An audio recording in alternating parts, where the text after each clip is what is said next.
Good afternoon, everybody. I'm Shardul Agrawala. I'm the head of the Environment and Economy Integration Division at the OECD Environment Directorate. Welcome to today's OECD Green Talk on the topic of real-time information and its impact on energy consumption. This is an interesting case study on how insights from behavioral sciences can drive energy savings and inform policy in the energy efficiency sector. The OECD Environment Directorate has been working at the interface of behavioral economics and environmental policy for almost a decade. One of our earliest contributions came from a field experiment among OECD employees, where we aimed to test the impact of changing default settings of thermostats on energy consumption. Last year, we published a report which looked at how behavioral insights are being used by environmental ministries and agencies to tackle real-life policy problems in the environmental domain. And this is a copy of this report. But today we are here to discuss our most recent report, which is looking at how feedback mechanisms can make dynamic electricity consumption more salient to consumers and thereby help them optimize their energy consumption. And today, I'm very pleased to welcome the report's author, Professor Nick Rivers from the University of Ottawa in Canada, who is currently on a one-year sabbatical with us in the Environment Directorate to speak about the findings of this report. Nick has wide-ranging research interests revolving around economic evaluation of environmental policies and has a very distinguished publications record. He is also currently a co-editor of the Journal of Environmental Economics and Management. So Nick is going to be talking for about 20 to 25 minutes. And after that, there'll be roughly half an hour for questions. For those of you who are joining us online, you can send questions at any time to OECD Environment in the chat section of your WebEx screen, and I'll convey them to Nick. In case you face any technical difficulties, you can contact Web OECD also from the online interface. So without any further ado, Nick, the floor is yours. Okay, thank you very much. Thanks everyone in the room for joining us. And try again. Thank you very much. Thanks for being here, and thanks to the people who are online. So I'm excited to speak about this study.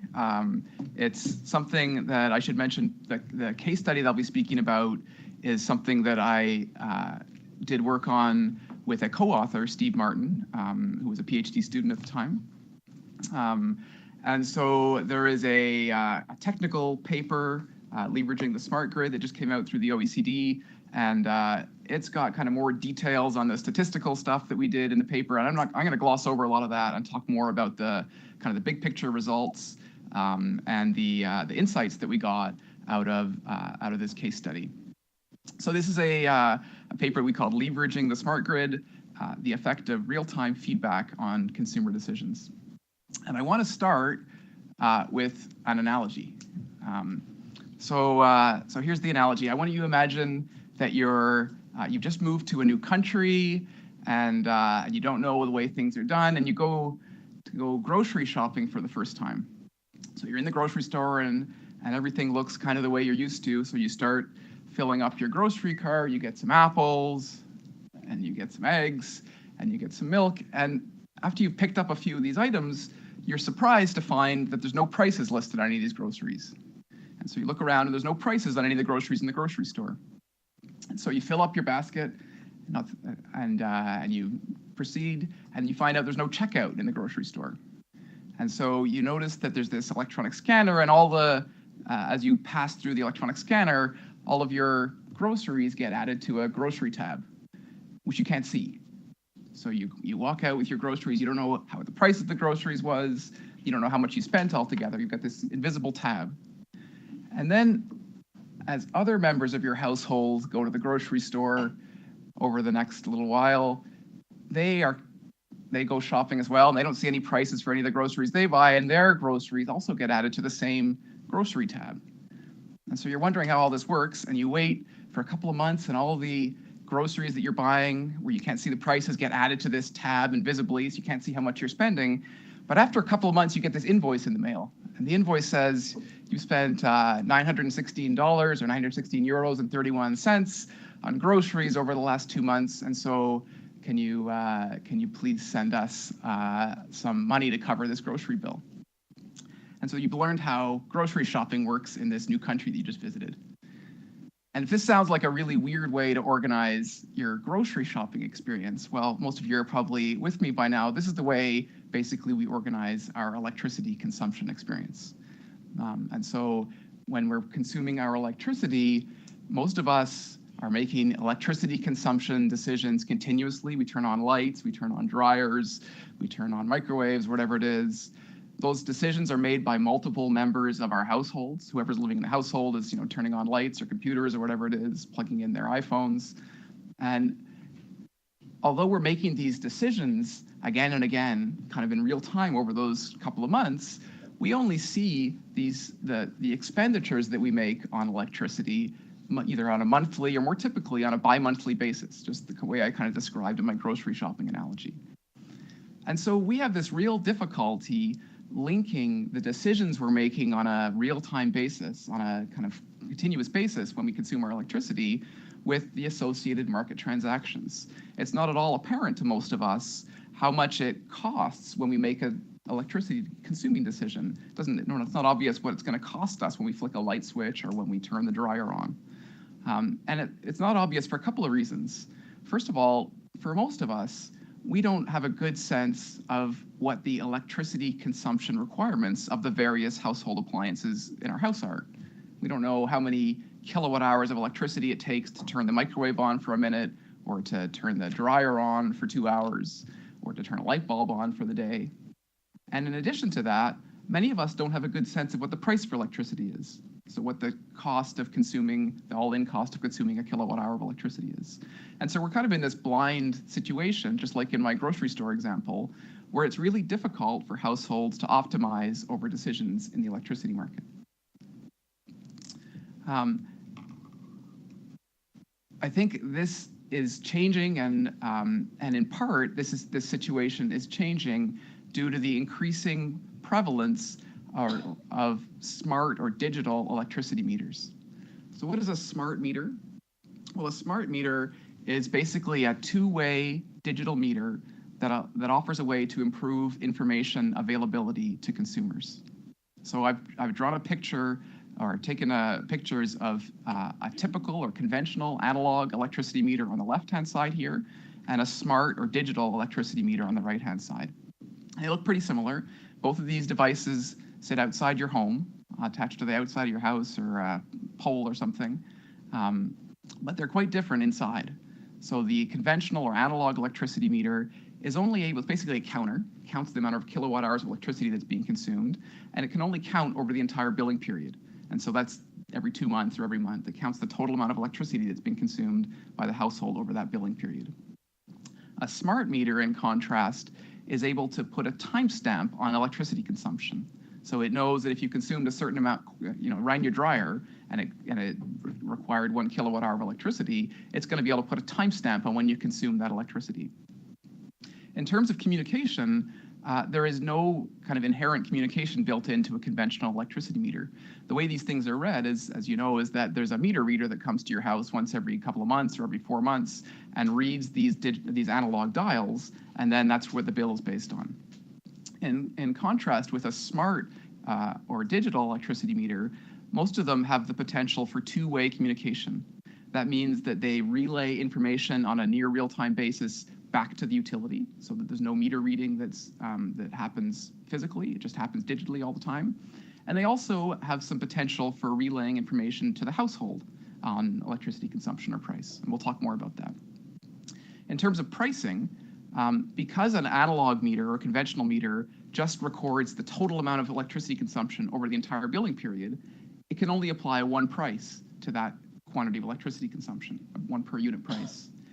A smart meter, in contrast, because it puts a timestamp on electricity consumption, the price can vary over the billing period. It can be flexible in a whole bunch of different ways. Time of use prices, for example, or dynamic prices, or critical peak period prices are all enabled with smart meters. So these smart meters are being increasingly provided to households worldwide. So I've got some numbers here, which are a couple of years out of date now, but you can see the big variance in smart meter penetration around the world. I know in France, where we are now, there is an effort underway at the moment to roll out smart meters to residential consumers. And so the France number is probably an underestimate for today. But the state of the rollout is quite heterogeneous across different countries. I'm going to be focusing, I put Ontario on here, a province in Canada, because I'm going to be focusing on that as a case study. And Ontario, as of a couple of years ago, had achieved 100% rollout or complete rollout of smart meters to residential consumers. Okay, so smart meters, I mentioned the kind of general characteristics. One of the issues with them is that they still sit outside of your house, typically. They're still sitting, in some inconvenient place outside your house, and they're not typically easy to read. If you look at a smart meter display, it's a bunch of kind of it's kind of nonsense for the most part. It's kind of a bunch of 8s that kind of flicker on and off a little bit. At least that's what mine looks like. And so you can't easily read them unless you know what you're looking for. And so for consumers to be able to make use of smart meters, at least make informational use out of smart meters, they need to be coupled with some kind of feedback technology. So the smart meter on its own isn't enough to provide consumer information. So there's been a whole bunch of different studies or examples of utilities providing feedback to consumers based on these smart meters. So some examples are that the consumers can opt to receive an email alert when they surpass a certain quantity of electricity consumption, for example, or when the price for electricity reaches a certain level. They can get a text message alert. A lot of utilities have a web application where you can see your electricity consumption, usually with a 1-day lag, but you can see your electricity consumption near real time. And the device that we're going to look at in this case study is called an in-home display. So an in-home display is a dedicated, always-on device that basically takes information wirelessly from the smart meter and relays it to the consumer in a way that they can understand. So typically what it'll show is the real-time consumption, it'll show the real-time price, it'll show the expenditure, price times quantity, and it'll typically show the kind of monthly cumulative expenditure or expenditure over the week or over the day. And so that's what we're going to look at in a case study in this particular paper, where we're looking at an example where consumers were provided with these in-home displays. And what we're interested in is whether, when consumers receive these in-home displays, these real-time feedback on their electricity consumption, whether they change their electricity consumption patterns. And there's at least 2 reasons to think that providing feedback to consumers in real time might affect their electricity consumption. First of all, thinking back to the example I gave you at the beginning, it's clear that providing real-time feedback improves the information available to consumers, and it should let them better optimize over their electricity consumption decisions. So these devices will, if there's a variation in price over time, it will keep consumers informed about the current price of electricity, so they know the price, and it will also inform them about the quantity of electricity they're consuming. And so they can also get information about the expenditure, the price times the quantity. So it allows them to make optimizing decisions potentially about about electricity consumption. The second thing that these real-time feedback makes available, as Chardil mentioned earlier, is that it may make electricity consumption decisions, or electricity consumption in general, more salient to consumers.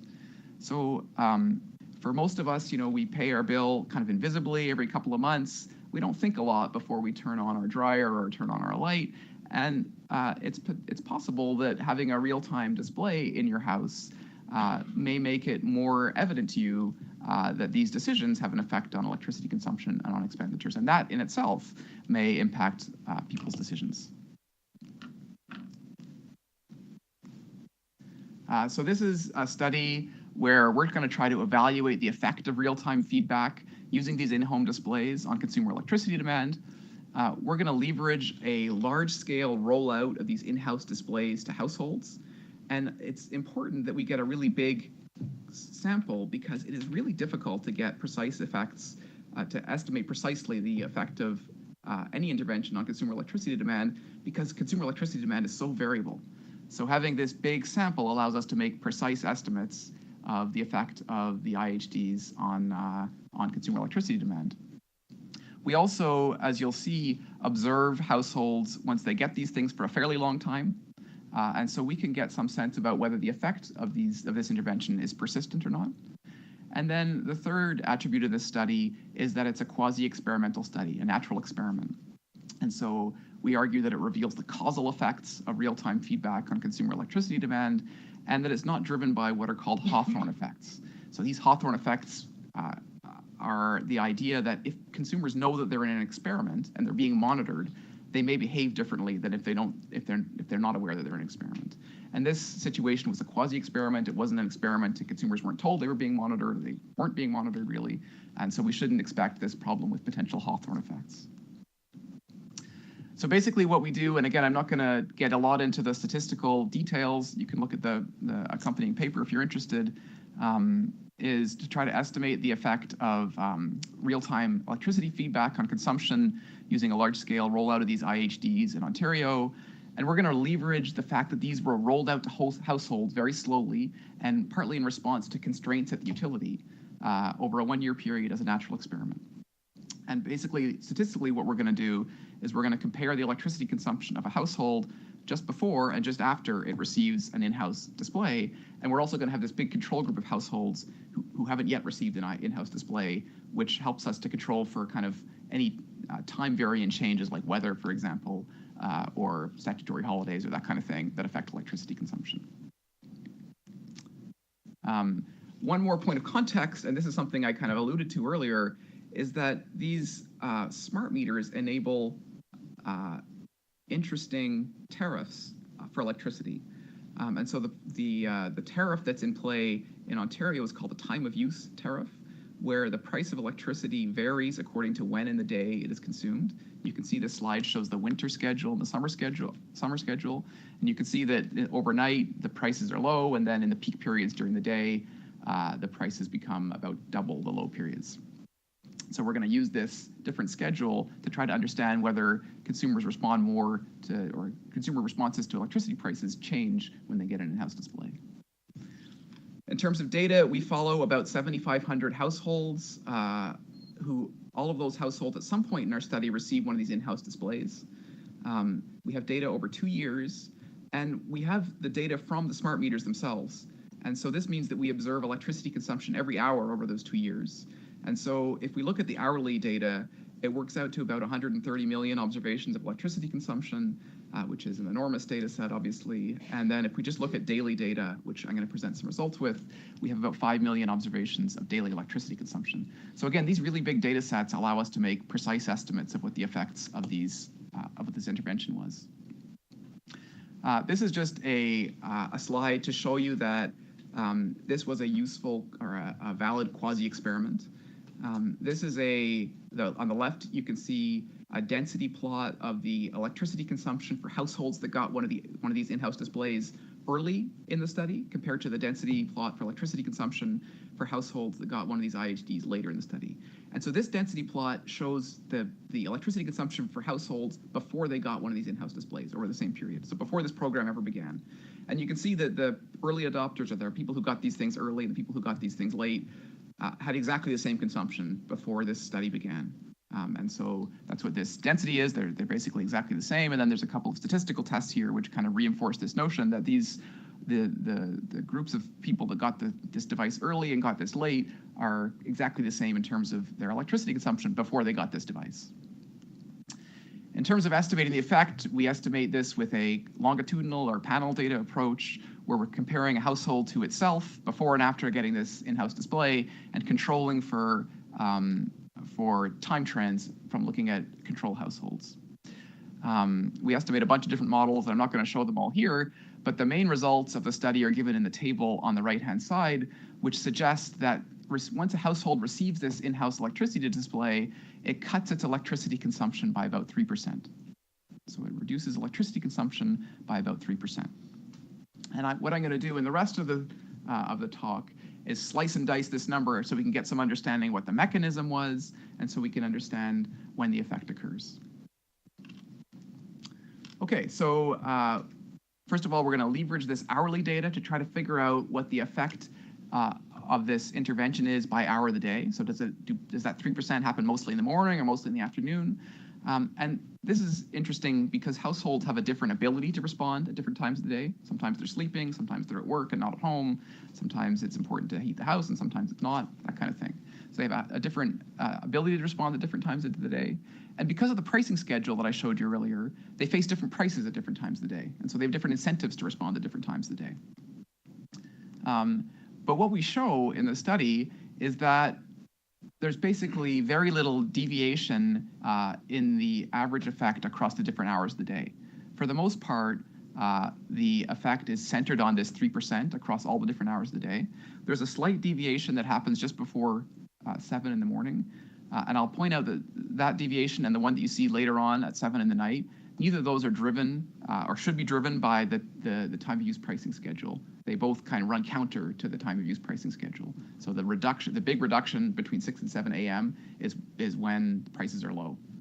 And so it doesn't look like, it looks generally like the effect is pretty flat throughout the day, and it certainly doesn't seem to be, these small deviations don't seem to be driven by changes in the prices. We also show the effect by season of the year. Again, households have a different ability to respond by different season of the year. They face different prices because the time use schedule changes over time. And they also face different ability to respond because, for example, heating load changes over different seasons. And what we show is that the effect is really concentrated over the fall and winter seasons. That in the summer season and in the spring season, there's really a small effect.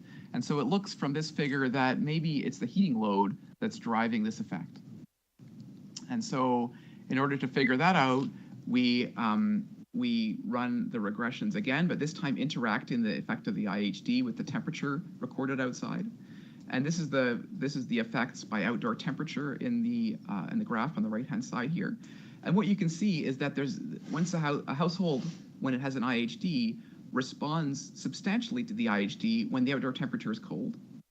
And we have cold temperatures in Ontario, so you can see it goes down to minus 25 in the data that I have here. So when the outdoor temperature is cold, we see a very big response from households that have an IHD. When the outdoor temperature is temperate, we really don't see much of a response at all. And then when there's these hot days in the sample, we see some evidence, although it's not statistically significant, of a response again. So the kind of inference you might want to draw is that there's a effect that occurs through heating load and potentially through the air conditioning load. But when the temperature is very moderate, such that there's no heating or air conditioning taking place, there doesn't seem to be much of an effect of these IHDs at all. We also look at the persistence of these devices, and there's been some different results in the literature about whether this intervention is persistent or behavioral interventions at all are persistent. And this is particularly important when we're trying to think about whether this is a cost-effective intervention or not. And so we were able to follow households based on the strategy we have for about 5 months and still have a good control group after the household received an IHD. And what you can see here is the treatment effect that we estimate according to how many weeks after they've received one of these in-house displays each household is at. And so you can see that the treatment effect seems to grow over time, and it certainly doesn't decline. So we're not seeing this kind of gimmick effect, right? So if households look at these things for the first couple of weeks and then put it in the corner and don't seem to do anything else with it or don't seem to respond to it anymore. Instead, what we seem to be finding is some sort of persistent or durable or habit-forming kind of effect. And I'll come back to that in a little while. And certainly this effect seems to be persistent over the 5 months for which we have data. And you don't want to draw too much out of sample here, but it seems like it's growing at the end of the 5 months rather than receding. And so we try to take this information. We're not able to monitor individual appliances, so we don't know exactly how households are responding. But based on what we're seeing here, we see an effect of the IHD that seems to be flat throughout the day. It's the same on weekends, holidays, and weekdays when the price changes across those different blocks. It's concentrated in the heating season, the fall and winter heating seasons. It's largest when the outdoor temperature is cold, and it's persistent, seems to be durable in nature. And so we're not able to precisely identify what the mechanism is, but this certainly seems to me something where we could suggest that the mechanism seems to be that households are responding to the IHD either by adjusting their thermostat downwards, or temperate, or making some other persistent changes to the energy efficiency of their building envelope or their heating system. As an example, the US EIA reports that turning down a thermostat by 1 degree Fahrenheit in the heating season for an average house results in an energy savings of about 3%, which is what we're identifying here. So just to give you an order of magnitude estimate of the size of behavioral change we might be looking at. Interestingly, we're talking about a study that provides real-time feedback here. The real-time feedback that we're providing doesn't seem to appear to result in real-time behavior changes. What it seems to be doing is affecting these permanent choices, things like maybe thermostat set point or appliance efficiency or habits, these kind of durable decisions. It doesn't seem to be that households are kind of looking at this device and kind of optimizing in real time their energy consumption decisions. I don't have any results in here, but there's very little evidence from our study that there's a big change in the way households respond to energy price changes when they have an IHD compared to when they don't have an IHD. We kind of find mixed results, and the results I've shown you so far don't suggest that it's the energy price that's driving this effect. So I'll just close off with one last thing. This is a slide on the cost effectiveness of this behavioral intervention. And so utilities are often interested in pursuing strategies that reduce energy consumption if it can be done cost effectively. So this is the so-called demand-side management strategies.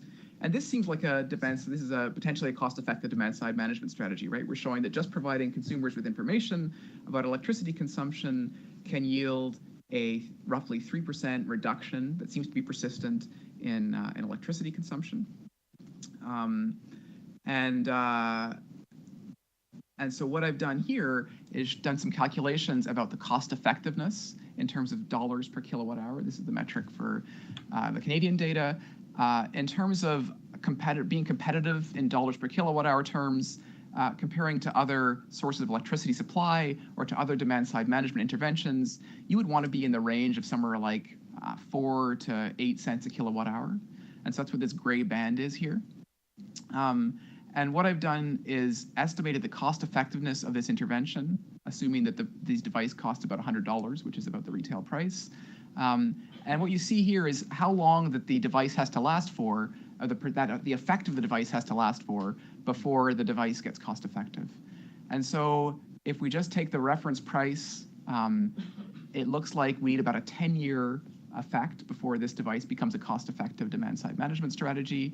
If we can get the price down to half of its original price, which seems potentially something to think about exploring as these things are rolled out in really large scale, then maybe a persistence of only about 4 years would be sufficient to make this a cost-effective strategy. But either way, it requires a pretty substantial persistence. And although this study has been able to identify persistence over about half a year, we don't really have evidence to suggest that the device that would cause a change in behavior that would last 4 years. So I think that's something that would be worthwhile pursuing. And I think in general, the kind of long-term persistence of behavioral interventions is something that's still a very active research agenda. So that's all I have to say. The overall conclusions are that providing real-time feedback to consumers in the context that we looked at seems to cause them to reduce their electricity consumption. In our study, we found about 3% reductions in electricity consumption. We think it's well identified, and this is consistent with some of the other studies that are out there that often use smaller samples and different kinds of interventions. And our kind of inference based on the clues that we see is that these changes in electricity consumption seem to be not driven by real-time shifts by consumers, but by kind of one-time decisions of a durable nature. And so things more like changing the thermostat step point or habits or changing the efficiency of some durable in the house. Okay, that's all I wanted to say. Again, there's lots more detail in this study and in a journal article as well. And so if you want some more kind of statistical information about how this was done, or some more information on the case study, or some more information on kind of other literature in this area, then either follow up with me or take a look at the supporting document. Thanks very much. Thanks very much, Nick. And as Nick mentioned, the full report is available on our website. So now we have about half an hour for questions. Let me kick things off with a question of my own. Nick, I mean, you mentioned smart meters and in-house displays, but there are many other changes in electricity markets. You have greater penetration of renewables and so on. Would these developments make real-time feedbacks more or less important in the future? Thanks. And so I think that's right, that there's lots of changes that are happening in the electricity sector at the moment. And one of the big ones is that we're increasingly incorporating these variable renewables like wind and solar onto the grid. And one of the kind of issues that we have to deal with in incorporating these variable renewables onto the grid is some more variability in supply. And one of the potential strategies for addressing additional variability in supply is making consumers more responsive to changing supply conditions. And so I think that potentially these kind of feedback and potentially the more dynamic pricing that these smart meters may facilitate would be one really important strategy in incorporating or in allowing increased penetration of renewables. So, for example, if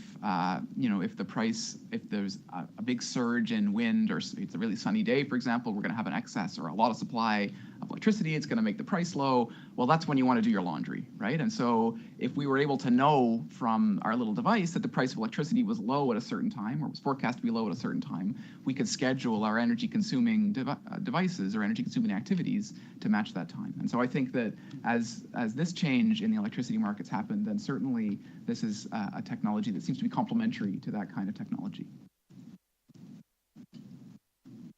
Thank you. Let me see if there are any questions from the room first. Alexander. Thank you. Alexander Martusevich, Environment Directorate. Actually, we're working with transition economists. And there, not only the total consumption of electricity, of course, it's important, but more important, imbalance between peak demands and capacity of generators, to cover this demand, inability of generators. So this imbalance affects the market drastically. Same we could observe in California, where due to this imbalance, spot prices at wholesale market jumped from $20 per megawatt hour to 200, 2,000, whatever.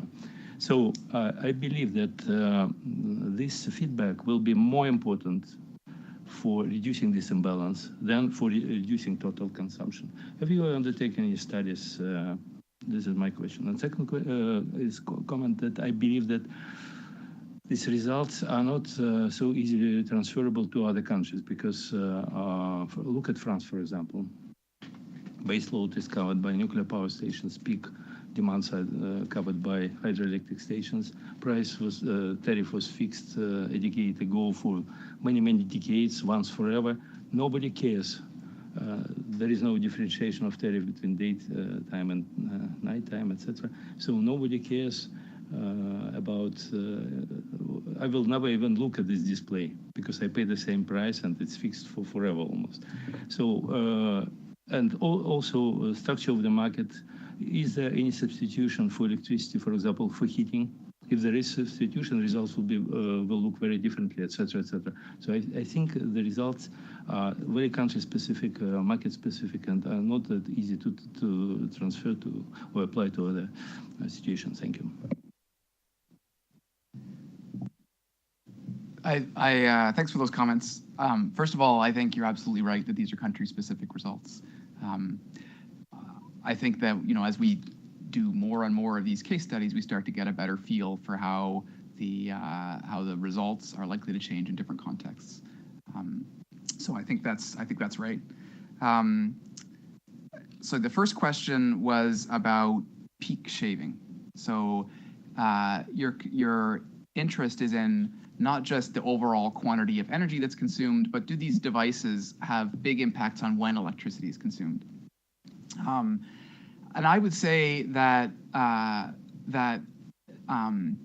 it's possible that they do.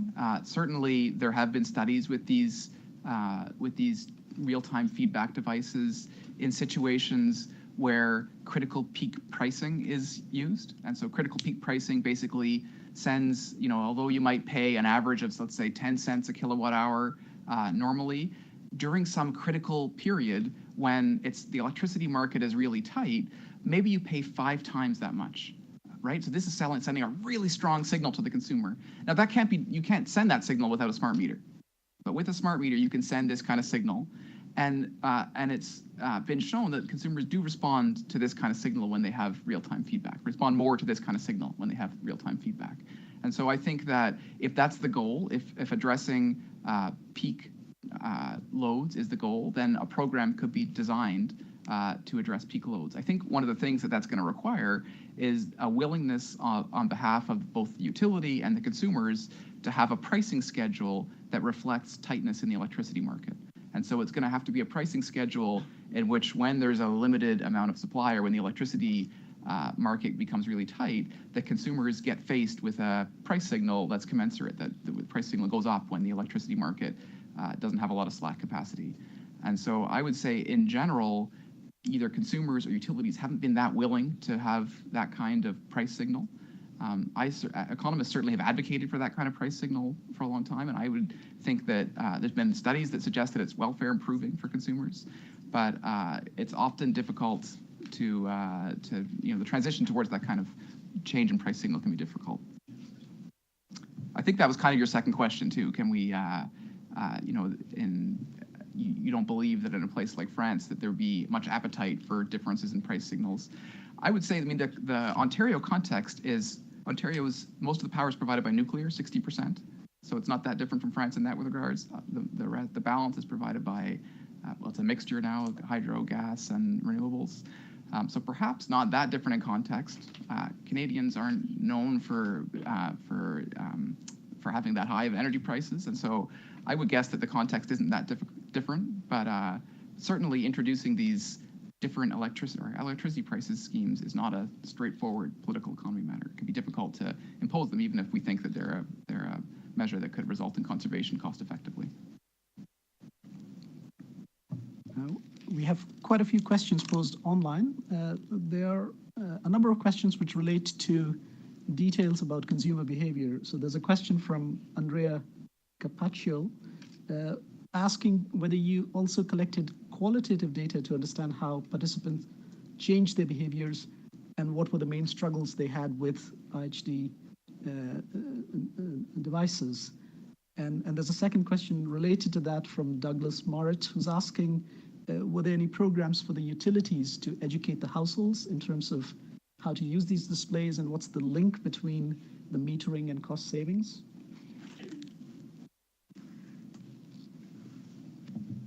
Okay.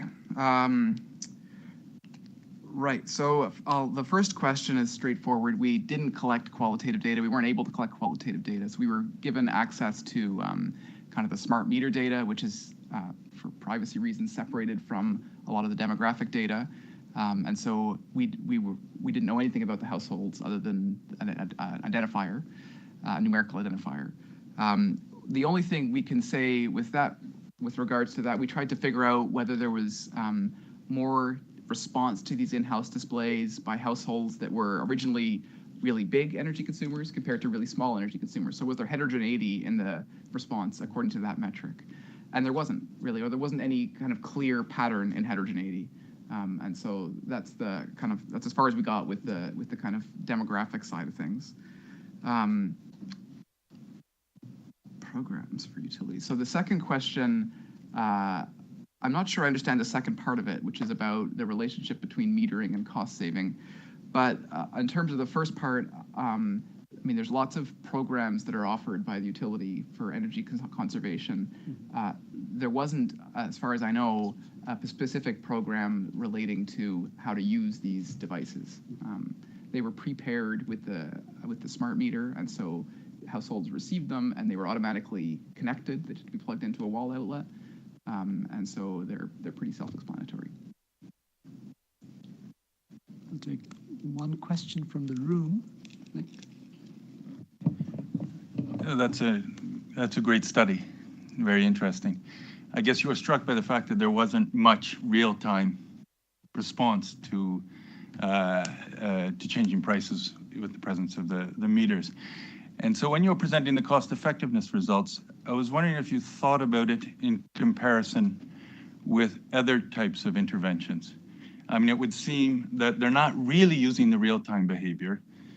Is there something that could be equally salient, that was less costly, in order to generate the same durable, persistent response that you get through the installation of a meter, which you're not really using for the purpose which was initially set out to achieve?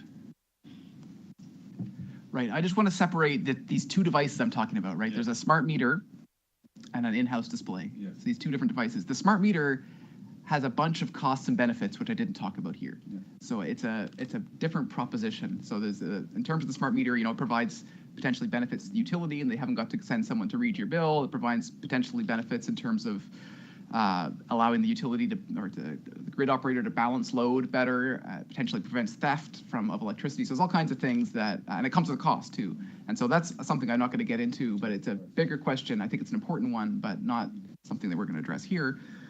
In terms of the intervention we're looking at, which is in-house displays, I think that I'm not sure I can answer your question precisely. There's a bunch of behavioral economics work in the electricity domain now that looks at different interventions and is finding kind of results, kind of like the ones I'm showing, that suggest that different interventions have different costs and can cause different changes in consumption. So one of the really well-known ones is this O-Power experiment, where on your bill, one of the big billing companies in the US called O-Power, on your bill sends you this little comparison of your consumption with neighbor households of similar types consumption. It shows you how you rank in terms of your neighbors, and potentially puts a little happy face if you're doing really well, and maybe doesn't.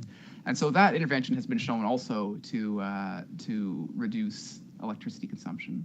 That requires a mail out once a month, and so it's not a cost-free intervention either.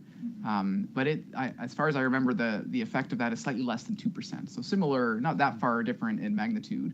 And I think the most recent study I've seen on that suggests that a persistence of that effect, if households keep getting these letters, these kind of reminder letters every month, that effect persists as well. Another kind of effect is that the more often consumers receive their bills, the more they respond. And so there's a study that suggests that consumers, once they receive a paper bill, change their electricity consumption for a few days after receiving a paper bill, and then revert back to their habits afterwards. And so there's a bunch of these studies. I don't think I can make a formal comparison or the cost effectiveness of these different interventions, but we're getting some sense that consumers do, salience of electricity is important, and information in this market is potentially important. And I think the increasing volume of studies is suggesting that it's going to eventually enable some kind of meta-analysis of these studies. But I don't think we're there yet. Mm-hmm. There's a question which was asked by Lucas Spierenberg, and it's regarding smart devices in homes, the Internet of Things, and how this real-time information could be used in conjunction with, say, smart fridges or smart radiators and so on, which could automatically, the fridge might cool down more during periods of low prices and optimize the behavior. So in that case, the relevance of consumer response is much less. Would you agree with that? Or yeah, I think that's right. I mean, I think that's absolutely right. So in both cases, these smart meters are the critical enabling technology, right? You can't have variable prices without one of these smart meters, right? Not easily. You can't have variable prices without one of these smart meters. And so sending that price information to the fridge or the electric heater requires that smart meter, just like sending the real-time information to the consumer through the in-house display requires that smart meter. But I think that's right, that there are these technologies like these programmable thermostats that can respond to difference in electricity prices, or a fridge that can respond to difference in electricity prices. And the more that it's automated, I would guess, and I haven't seen studies about this, the more that we would see a response. I think a lot of our the consumption of electricity isn't intentional. It's if we could save money by plugging and unplugging our fridge, we probably would, but it's too much of a hassle to do that. Or to adjust our thermostat in real time, we would do that if we could, but it's too much of a hassle. So the more that we can program these things to optimize our electricity decisions for us, so that we haven't got to do those, then I think that we would see some response. having said that, it's hard to get people to program the programmable thermostats, and so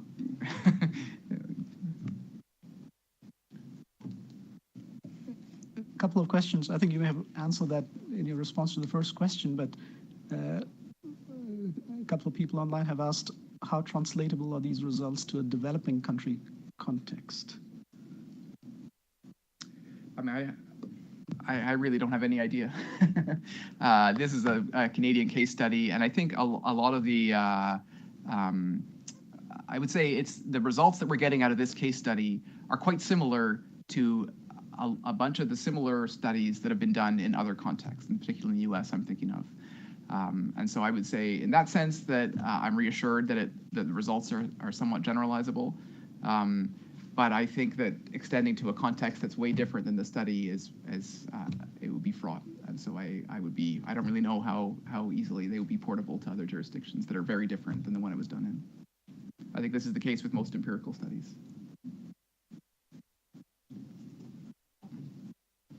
Thank you, Nick.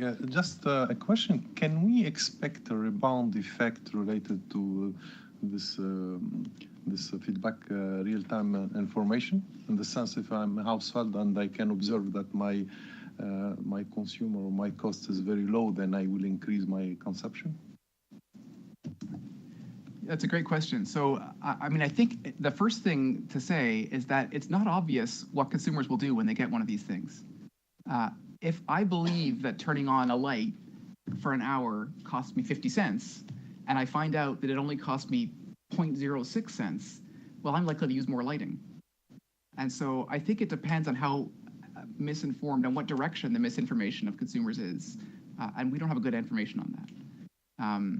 And so if consumers think that the price of electricity is higher than it actually is, they'll likely consume more electricity. If they think it's lower than it actually is, they might do the opposite. If they think their devices consume more electricity than they actually do, they might respond in a certain way. And so I think ex ante, we didn't really know which direction the effect would go. And so I absolutely think that there could have been some sort of negative effect, and it wouldn't have been inconsistent with any sort of theory. It would have been potentially revealing where consumers were not informed. In terms of like a rebound effect in the way it's traditionally defined in the literature, that's usually thought of as like, I improve your energy efficiency somehow, and now I want to see what you do in response.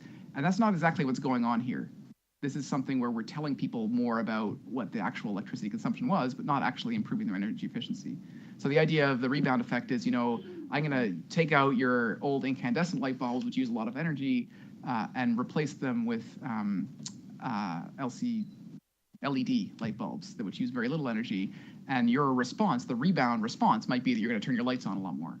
And so I don't think that is something that we're going to see in this case, but I certainly think that there could have been an opposite effect here, potentially. There wasn't, but it could have happened, yeah. I wonder to what extent the low magnitude of your result can be explained by some sort of a locked-in technology effect. Like households have appliances, they realize suddenly that they're not energy efficient, but it's not overnight that they're going to buy new ones. And so, yeah. Can that be an explanation for why, for the 3%, which struck me a little bit too? I would say that, okay, if energy consumptions are not optimal, by more information, if they can get optimal, it would be by more than 3%, or okay, 6% in January, which is, more reasonable, but yeah, I was wondering that. Yeah, I think that's a good question. I don't think at the moment we're able to say much about the really long-term effect. So we're able to, and I think that's the case with a lot of these studies, is that to have a control group and a treatment group and follow them over many, many years is difficult. And so we haven't done that. I think that if you think that, I think there's two different effects that could happen. People could get bored of looking at this thing or just stop looking at it, and they could revert back to their old habits. The other one that you present is that they could, it could be that there's this slow turnover in capital stock, and now that they know so much more about electricity consumption, they're going to buy a better fridge next time, a more efficient fridge next time, and so the effect would build over time. In our data, we do see this building effect over time, over the first 5 months. I'm reluctant to extrapolate beyond that time, but it could be. There's one study that I know of that is a really long-term study that has totally different kind of data on this. it's in Ireland. It's over 13 years. And they find a substantial, much bigger effect than I do over that really long period. So that's lends credence to the idea that it could be that part of the response to this could be through changing durables.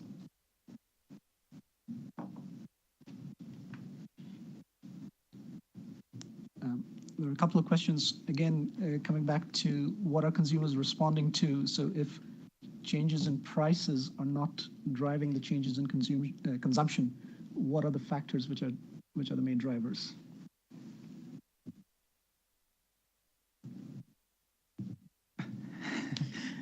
Okay, so we were able to, I think, I mean, we couldn't exclude prices as being one of the drivers completely, but it certainly looked like when we did a bunch of the kind of statistical tests looking at prices, we got kind of ambiguous results. Didn't look like prices were driving this result. So what I would say was driving it were those two mechanisms I highlighted up front. I think one of the mechanisms would be that electricity consumption decisions now become more salient to households. You got this device in the corner of your living room or wherever in the kitchen, and when you turn on your dryer, you can see a spike in electricity consumption. And so that might be, just raising the salience of that might cause people to change their decisions.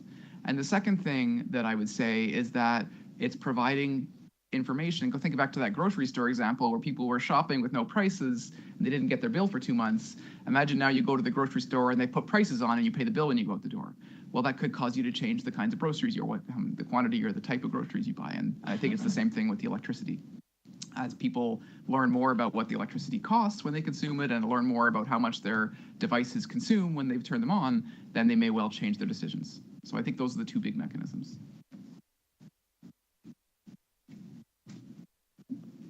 Alexandros? Many thanks, Nick. So, I mean, I think you were clear that, for that study, you did not really have the opportunity, to have any sort of demographic data. But, like from all the literature you have seen, would you be able to say, that, for example, younger or more educated people are more responsive to real-time feedback than people, who are of, let's say, older age or less educated, for example? Would that be something that, like we have any evidence on? I haven't seen many studies with that. I mean, I haven't looked for a lot of studies on that. I do know a couple which suggest exactly what you're saying, that that it is more educated homeowners that are wealthier that typically respond more to these kind of nudges than others. But I don't know if that's systematic evidence or kind of a one-off from the studies that I've seen. So I don't have a really strong answer to that. But I have seen studies that reinforce the kind of hypothesis that you presented, that it's younger, more educated that are that respond more to these. But again, I don't know if that's a systematic effect or just the one study.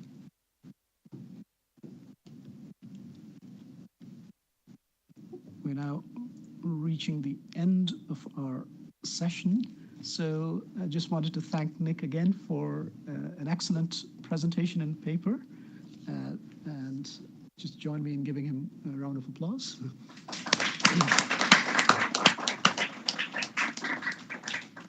And I'd like to announce that the next Green Talk webinar is on financing water, investing in sustainable growth.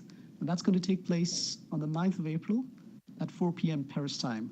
And you have on the screen the link you can use to register for the talk. So with that, I'd like to thank the audience online and the audience in the room. So thank you very much, and I close the seminar.